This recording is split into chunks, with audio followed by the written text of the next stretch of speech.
Assalamualaikum warahmatullahi wabarakatuh. Alhamdulillahi rabbil alamin. Assalatu wassalamu ala rasulillah. La hawla wa la quwwata illa billah, amma ba'du. Anak-anakku yang soleh dan solehah, gimana kabarnya hari ini? Semoga kalian selalu sehat dan selalu berada dalam lindungan Allah Subhanahu wa Ta'ala. Amin amin ya rabbal alamin. Pada hari ini kita memasuki bab 2, yaitu tentang surat An-Nasr. Surat An-Nasr artinya pertolongan. Surat An-Nasr surat ke-110 dalam Al-Quran. Surat An-Nasr diturunkan setelah surat At-Taubah. Surat An-Nasr diturunkan di kota Mekah. Surat An-Nasr disebut sebagai surat Madaniyah. Loh, kenapa? Kenapa surat An-Nasr disebut sebagai surat Madaniyah sedangkan surat An-Nasr diturunkan di kota Mekah? Karena surat An-Nasr turun setelah Nabi Muhammad SAW hijrah ke Madinah. Nah, sekarang kita bersama-sama membaca surat An-Nasr ya. Bapak membaca terlebih dahulu, nanti kamu mengikuti, oke?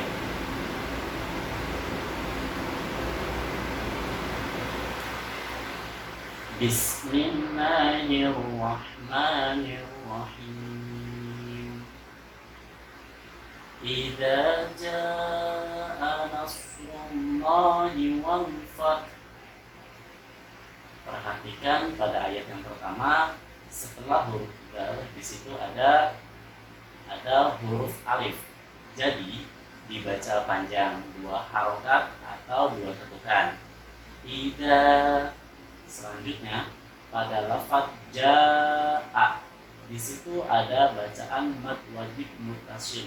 Jadi harus dibaca panjang 5 sampai 6 harokat seperti ini. Idza jaa. Nah, sekarang kita baca lengkap ayat yang pertama bersama-sama ya. Idza jaa nasrullahi wal fath. Selanjutnya ayat yang kedua. Wa ra'aitan nasa yadkhuluna fi dinillahi afwaja. Pada ayat yang kedua, pada lafaz an-nasa di situ ada huruf nun yang berharokat tasydid.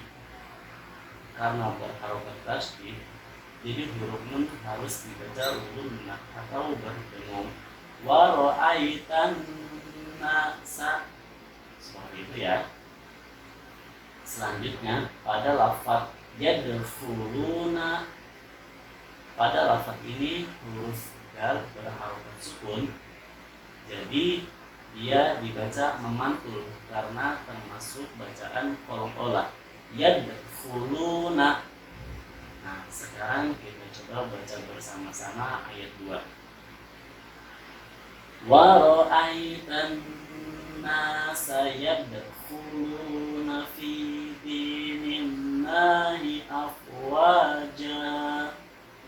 Selanjutnya ayat yang ketiga.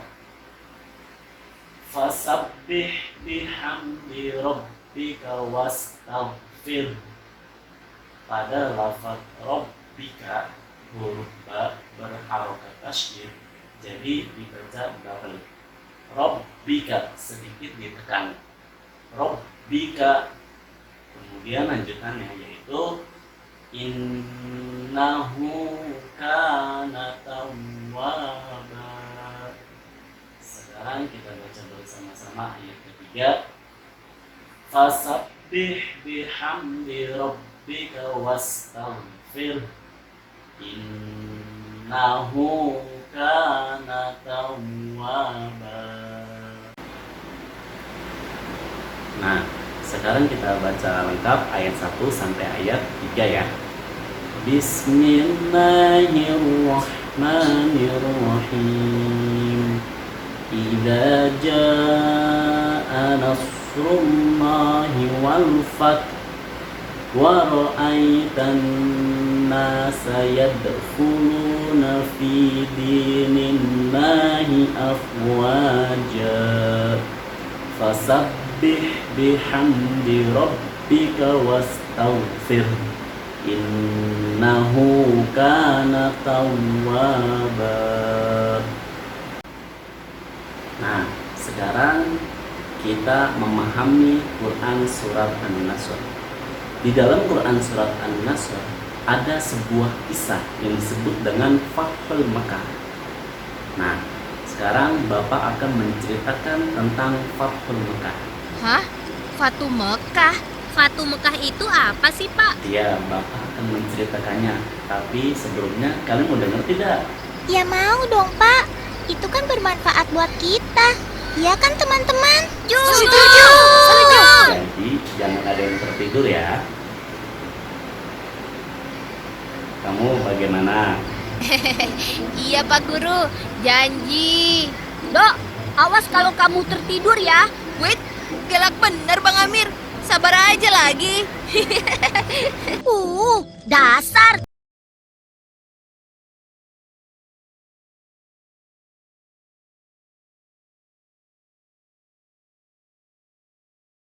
Ya sudah, begini saja. Yang mengantuk nanti segera cuci muka dan push up 3 kali. Setuju? Setuju! Hah? Push up 3 kali? Kenapa, Dok? Nggak kuat. Jangan sembarangan ya. Jangankan 3 kali, 30 kali Dodo layanin. Belagu kamu, Dok. Dodo gitu loh. Bagaimana kamu? Setuju, Pak.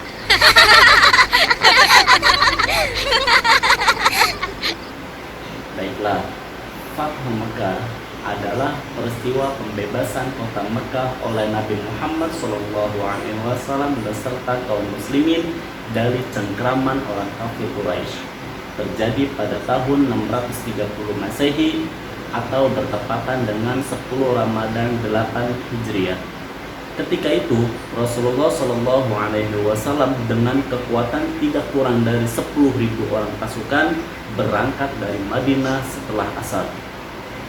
Ini adalah sebuah operasi militer rahasia yang tidak diketahui oleh orang kafir Quraisy di Mekah. Pak Guru, apa penyebabnya sehingga Nabi mengerahkan pasukan sebesar itu? Awalnya adalah tindakan pengkhianat dari orang-orang Bani Bakar terhadap perjanjian Damar Hudaybiyah yang disepakati oleh kaum muslimin dan kafir Quraisy. Pada suatu malam di suatu tempat dengan mata air bernama Al-Watir, sekelompok orang dari Bani Khuza'ah yang merupakan salah satu suku pendukung dan pembela Nabi Muhammad SAW telah beristirahat. Sebagian mereka ada yang tertidur, ada yang melaksanakan sholat, namun tanpa mereka sadari, di balik kerimunan semak dan pohon ada mata-mata yang mengintai. Lalu malam yang sunyi itu pun dipecahkan dengan teriakan keras.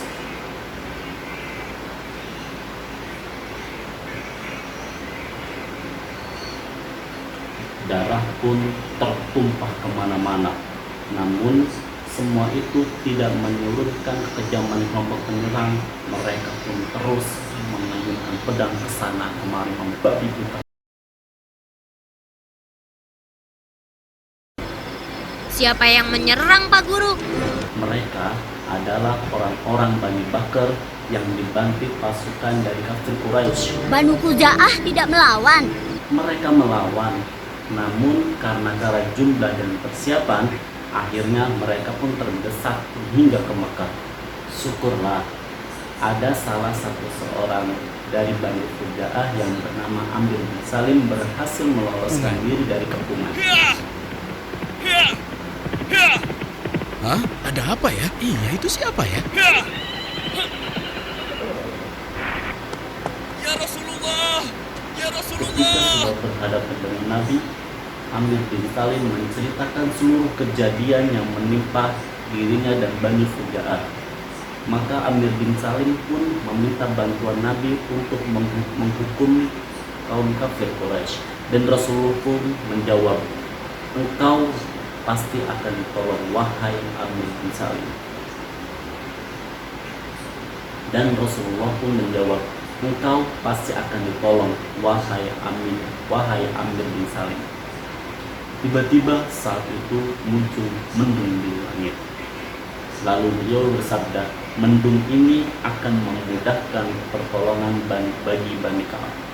Nah, inilah yang menjadi awal pengiriman pasukan kaum muslimin ke kota Mekah. Nabi Muhammad SAW memasuki kota Mekah dari dataran tinggi Qida dan memerintahkan Khalid bin Walid bersama pasukannya agar memasuki Mekah dari dataran rendah Qida. Akhirnya kaum muslimin memasuki kota Mekah tanpa mendapatkan perlawanan kecuali Khalid bin Walid. Dia menghadapi sejumlah kaum musyrikin. Nabi Muhammad SAW mulai memasuki kota Mekah dengan menunggangi unta dan menggunakan sorban berwarna hijau di tubuhnya. Rasulullah terus menundukkan kepalanya sampai menyentuh punggung unta. Inilah bentuk sikap merendahkan diri kepada Allah Subhanahu wa Ta'ala. Beliau menyadari betul hanya berkat pertolongan Allah sajalah semua ini bisa terjadi. Lalu, apa yang dilakukan Nabi setelah itu, Pak Guru? Selanjutnya, Rasulullah SAW bersama-sama kaum Muhajirin dan Ansor menuju Ka'bah. Di sana beliau menghampiri Hajar Aswad dan menciumnya. Setelah itu bertawaf mengelilingi Ka'bah. Ketika itu, di sekitar Ka'bah terdapat 360 berhala. Kemudian Rasulullah SAW dengan menggunakan tongkatnya menghancurkan berhala itu satu persatu. Subhanallah, setelah 8 tahun terusir, akhirnya Rasulullah dan kaum muslimin kembali ke kota Mekah dengan kemenangan yang gemilang. Kemenangan yang diraih dengan damai. Kemenangan yang tidak diikuti rasa sombong dan keangkuhan, tapi penuh rasa syukur dan kerendahan hati pada Allah. Kemenangan yang membawa ketenangan dan ketentraman. Kemenangan apa ya? Wah, susah deh kalau dapat giliran yang terakhir. Apa ya? Nah, kemenangan yang menandai bahwa tugas Nabi mau selesai. Hah? Jangan asal kamu, Dok. Iya nih, nggak pakai mikir kalau ngomong. Kalian jangan marah dulu. Apa yang dikatakannya bisa jadi benar juga. Hah? Maksudnya, Pak? Begini, 3 tahun setelah Fathu Mekah, tepatnya pada tanggal 12 Rabiul Awal tahun 11 Hijriah, Rasulullah SAW pun wafat. Meski ada beberapa peristiwa penting dalam 3 tahun itu, namun dapatlah dikatakan peristiwa Fathu Mekah adalah salah satu tonggak terpenting dalam perjalanan dakwah Nabi. Inilah yang menjadi puncak kebenaran atas kebatilan. Tuh kan, Dodo gitu loh.